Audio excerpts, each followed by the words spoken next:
Assalamualaikum warahmatullahi wabarakatuh. Kembali lagi di channel Radio Horor.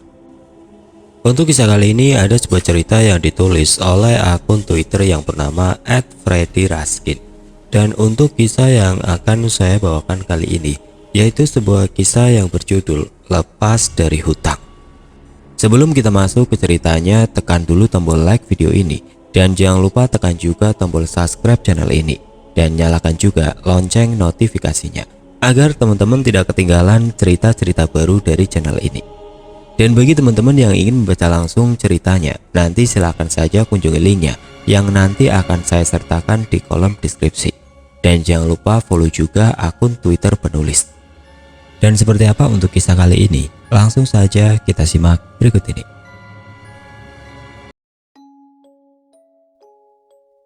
Cerita ini saya dapat setelah berbincang dengan salah satu juragan bisnis kuliner.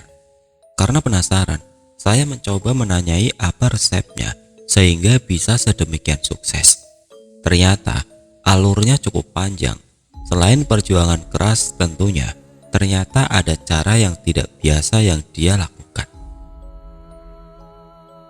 2014, rumah tangga yang dibangun Wardoyo dan istrinya Sasmi terasa semakin panas. Di usia pernikahan mereka yang ke-6, hubungan Wardoyo dan mertuanya terus bermasalah. Puncaknya ketika Wardoyo dan Sasmi harus rela tinggal di rumah bagian belakang. Selama ini Wardoyo memang tinggal bersama mertuanya. Pekerjaannya sebagai buruh serabutan membuatnya masih belum mampu membeli apapun. Hanya sebuah TV tabung bekas yang sekarang terpasang di dalam kamar yang bisa dibelinya. Kondisi semakin parah saat Wardoyo terkena penyakit hernia. Istrinya yang awalnya masih kuat tinggal dengan Wardoyo, lama-lama mulai menjauh. Selain tidak mampu mengatasi urusan ranjang, Wardoyo juga tidak bisa bekerja lagi. Sayup-sayup Wardoyo pernah mendengar laporan dari salah satu tetangga jika Sasmi pernah ketahuan jalan dengan pria lain. "Kamu keluar sama siapa, Dek? Kok saya dengar kamu keluar dengan pria lain?" kata Wardoyo tidak lama setelah istrinya pulang dari tempatnya bekerja. "Terus kenapa, Mas? Kamu mau apa?" Wardoyo tidak melanjutkan perdebatannya dengan istrinya. Malam itu istrinya memilih tidur di kamar orang tuanya setelah ditegur Wardoyo. Esok sore, Wardoyo mendatangi warung kopi di dekat sungai. Ada banyak orang di sana sore itu. Wardoyo mencari satu orang teman dekatnya. Gianto sedang asik menikmati kopi dan permainan kartu domino di atas meja. Wardoyo yang datang sambil memegangi selakangannya, mencolek Gianto dari belakang. "Tok, ikut aku sebentar, aku mau bicara," ujar Wardoyo lalu mencari tempat duduk. Gianto menutup kartunya lalu menghampiri temannya sejak kecil itu.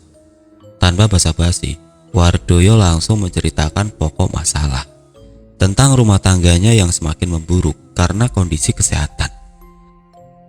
Lalu istrinya yang saat ini bekerja karena Wardoyo tidak bisa mencari uang. "Terus aku bisa bantu apa, Kang? Aku juga susah hidupnya," Gianto menjawab sekenanya. "Ya apa saja, Tok. Yang penting aku bisa dapat uang banyak." Gianto lalu menatap ke atas. Dia lalu membisiki telinga Wardoyo. "Ada orang pintar, rumahnya di dekat Raung. Kalau mau, nanti habis Isya kita main ke sana." Wardoyo setuju. Beban hidupnya yang cukup berat membuatnya rela mencari solusi apapun. Selepas Isya, Wardoyo langsung berangkat ke rumah Gianto. Sengaja dia tidak berpamitan kepada penghuni rumah karena yakin tidak ada yang menunggunya.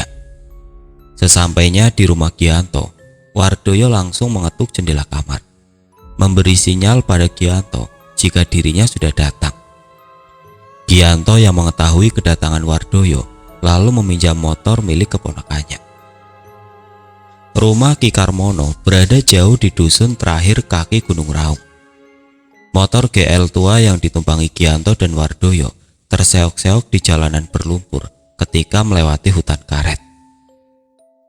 "Masih jauh, Tok?" Wardoyo membisiki telinga Gianto yang tengah fokus menyetir. Sebentar lagi, setelah tanjakan, ada pohon benda kembar. Sudah dekat, saut Gianto. Bunyi burung cekakak menyambut kedatangan Wardoyo dan Gianto ketika mendekati pohon benda kembar. Mata Wardoyo menatap ke kanan dan ke kiri, tapi pandangannya tidak menangkap sekelebat apapun. Padahal dia merasakan seolah ada banyak orang yang sedang berdiri di sekitar pepohonan. Sudah sampai, tunggu di sini dulu, aku masuk dulu, nanti saya panggil. Gianto memarkir motornya di sebuah pagar kayu yang terbuat dari dahan kelor. Wardoyo menurut dan menunggu di atas motor. Gianto lalu berlari ke arah sebuah rumah yang ada di tengah sebuah pemukiman kecil. Ada 5 rumah yang berdiri dengan posisi melingkar. Satu rumah berdiri di tengah dengan ukuran paling besar dari rumah lainnya. Mau kemana, Pak? Wardoyo tiba-tiba dikejutkan dengan kehadiran seorang anak kecil yang bertanya kepadanya. Anak itu memiliki tubuh yang dekil dengan rambut panjang yang disasak. Mau ke Ki Karmono, Nak? Wardoyo menjawab dengan terbata. Anak itu mengangguk, lalu berlari ke arah pinggiran kebun yang tampak gelap.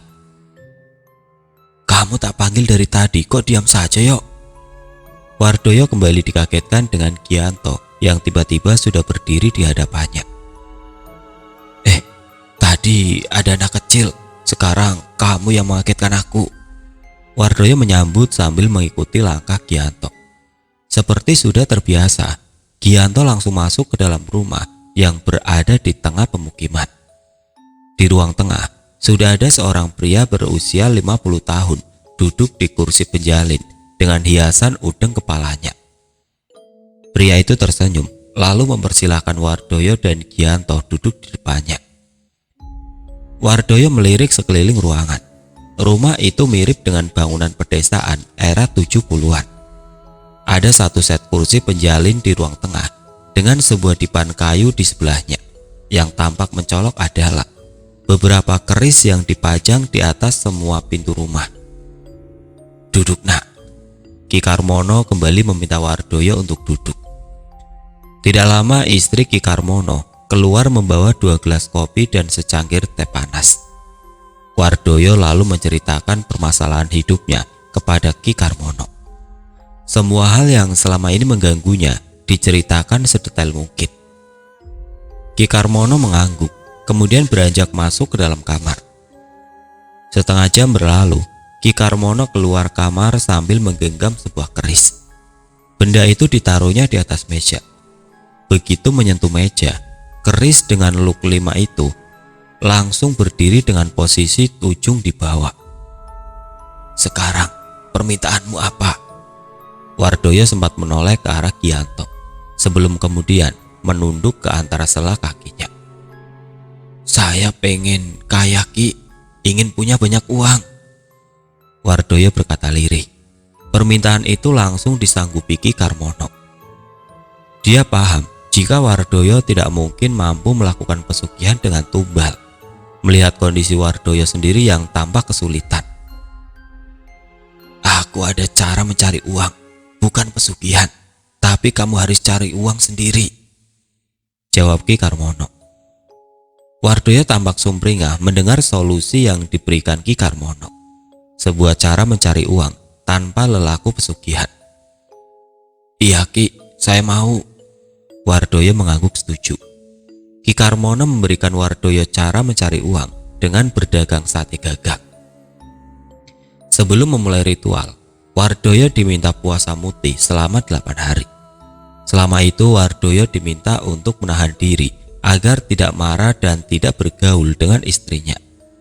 Ki Karmono juga memberi syarat untuk jenis gagak yang bisa dijual benar-benar gagak yang warnanya hitam legam. Tidak boleh ada warna lain di tubuhnya. Waktu pelaksanaan ritual juga harus mengikuti weton kelahiran Wardoyo.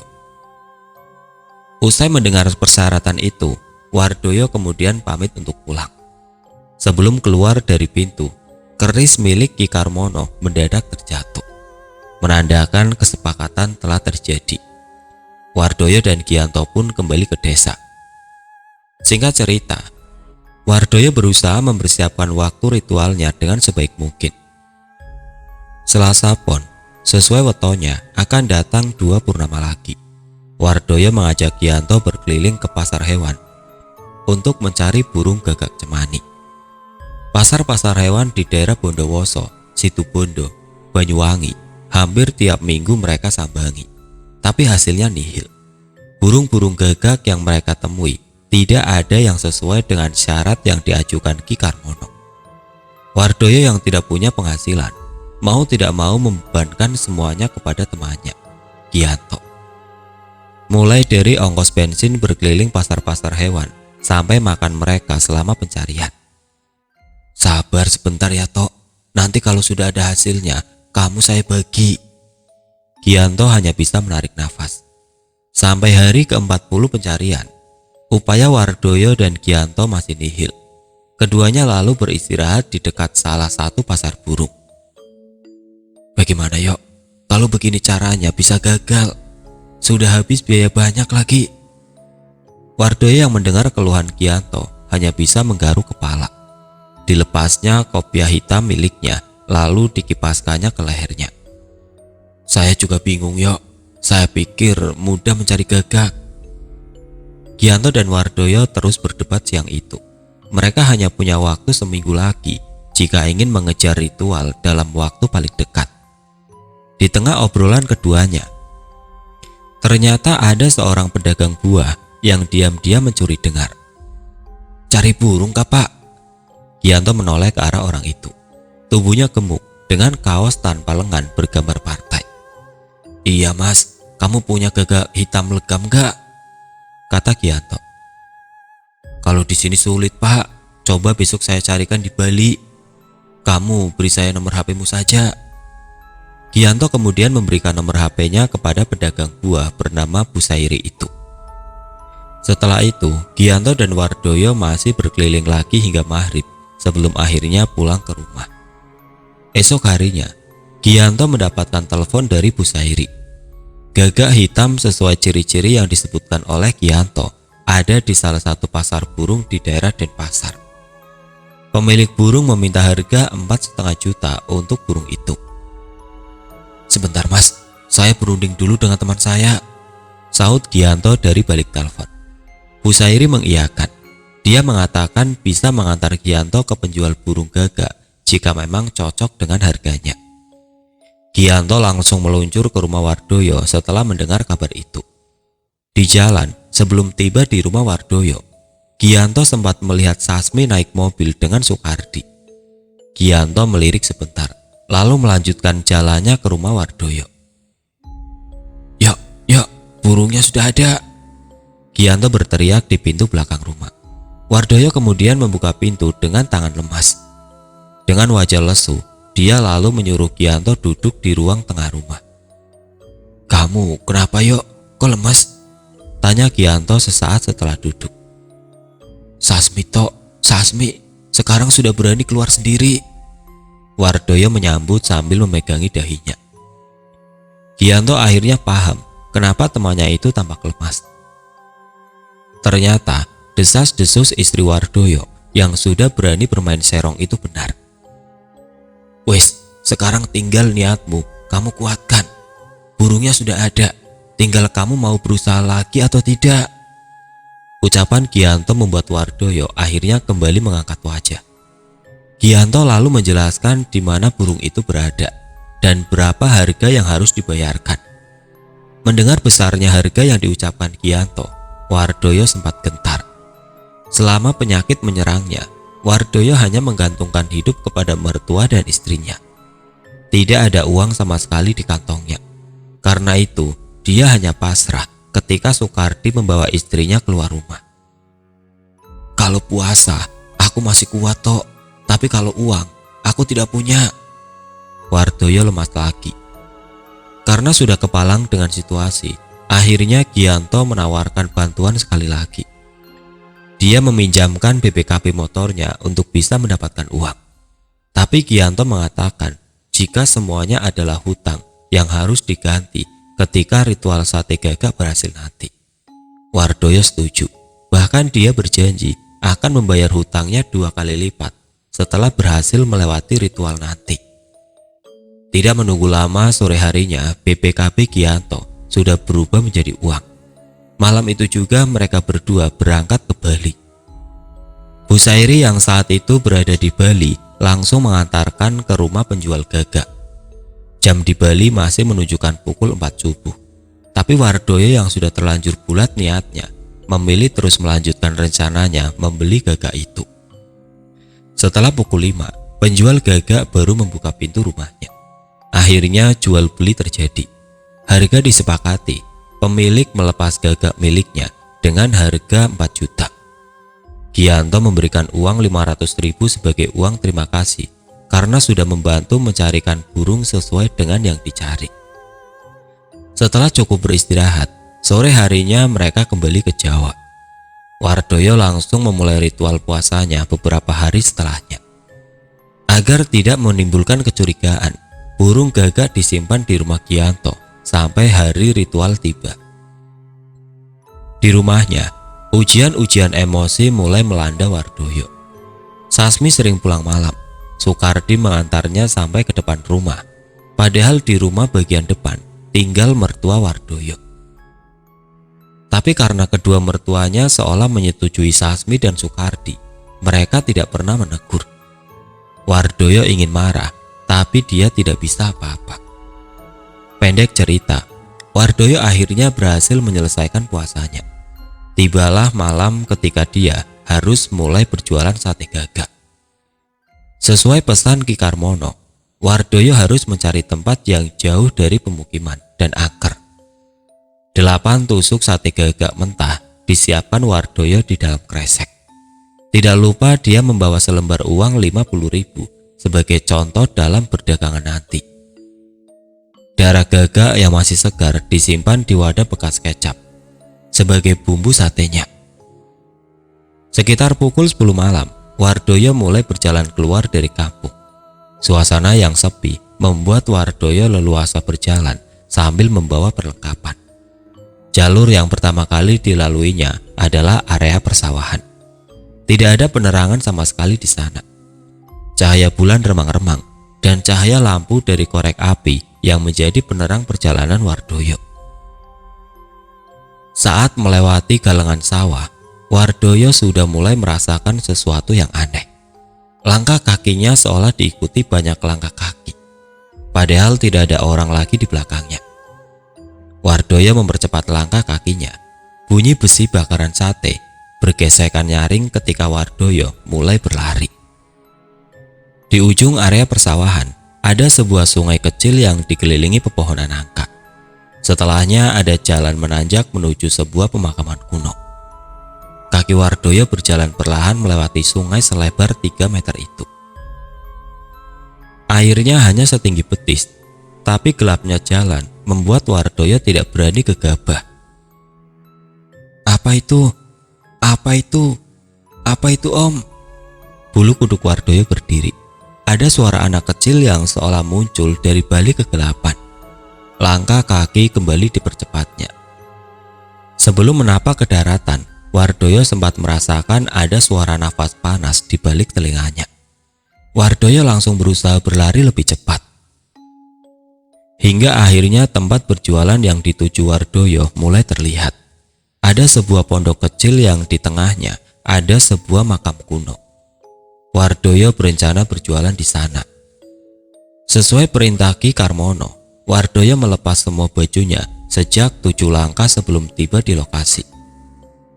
Besi pembakar sate digelarnya di dekat makam. Ditatanya arang ke dalam besi itu, lalu mulai membakarnya sate gagak yang dibawanya. Sambil membakar sate, Wardoyo menuangkan tetesan darah gagak ke atas sate, seolah menjadi bumbu sate yang dijualnya. Asap dari arang mulai membumbung di sekitar makam kuno. "Sate-sate, ayo, siapa yang mau beli sate?" kata Wardoyo sambil gemetar. Sebenarnya, ketika sate pertama dibakar, Wardoyo sudah melihat ada sesosok makhluk yang berdiri melihatnya.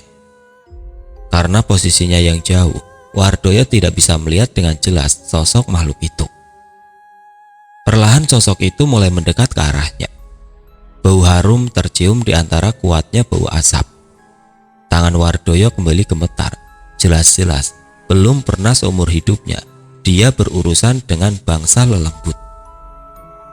Sosok itu semakin mendekat, sampai kira-kira jaraknya 15 meter dari Wardoyo. Mendadak suasana menjadi sunyi. Tidak ada suara kodok atau jangkrik yang tadi sempat terdengar samar-samar. Semuanya sepi. Lalu perlahan, suasana di dekat makam kuno menjadi terang. Tanah yang diinjak Wardoyo menjadi sebuah tehel dengan warna tulang. Tiba-tiba, di depannya sudah berdiri sosok perempuan berambut panjang. Wanita itu menggunakan baju dengan warna keemasan. Tidak ada sepatah kata pun yang keluar dari mulut wanita itu. Wardoyo sempat termenung menatap wanita yang ada di depannya. Begitu tersadar, Wardoyo langsung menawarkan sate gagak yang dijualnya. Dia juga menunjukkan harga satu tusuk sate itu dengan selembar uang 50 ribuan. Harganya ini, tapi banyaknya harus seperti ini. Wardoyo menunjukkan sebuah kardus kosong bekas sepatu. Wanita itu mengangguk. Tidak butuh waktu lama, kardus sepatu yang dibawa Wardoyo penuh sesak dengan uang 50 ribuan. Mata Wardoyo mendelik melihat tumpukan uang di hadapannya. Tangan Wardoyo meraba lembaran uang yang ada di dalam kardus itu. Semuanya asli. Wanita yang ada di hadapan Wardoyo kembali tersenyum. Sate-sate yang masih tersisa di atas besi bakaran tiba-tiba menghilang. Ada tangan-tangan berjari panjang yang muncul dari bawah dan mengambil sate-sate itu lalu menariknya ke bawah. Wardoyo mundur ketakutan melihat tangan yang muncul tiba-tiba itu. Setelah sate-sate habis, tiba-tiba suara khas perbukitan kembali muncul. Suara sautan kodok terdengar, dibarengi dengan gesekan dedaunan yang terdorong angin. Suasana kembali gelap seperti sedia kala. Wardoyo sempat melihat langkah perempuan pembeli sate gagak yang berjalan menuju batu besar di bukit. Kakinya terlihat tidak menapak tanah. Wanita itu lalu menghilang bersama dengan kabut. Tepat sebelum azan subuh, Wardoyo sudah tiba di rumahnya dengan memeluk ribuan lembar uang 50 ribuan. Hari itu juga Wardoyo melunasi hutangnya kepada Gianto. Wardoyo masih menjalankan ritual itu beberapa kali setelahnya. Mungkin hal itu juga yang membuatnya menjadi cukup kaya seperti saat ini. Wallahu alam. Setelah kondisi ekonominya membaik, Wardoyo bisa membeli rumah dan toko untuk usahanya. Dia tetap beristri dengan Sasmi, tapi Wardoyo juga menikahi wanita lain. Dengan uangnya, Wardoyo bisa mengobati penyakitnya. Kabarnya, Gianto juga sempat mengikuti jalan yang ditempuh Wardoyo, tapi gagal karena ketakutan saat bertemu para pembeli sate gagak.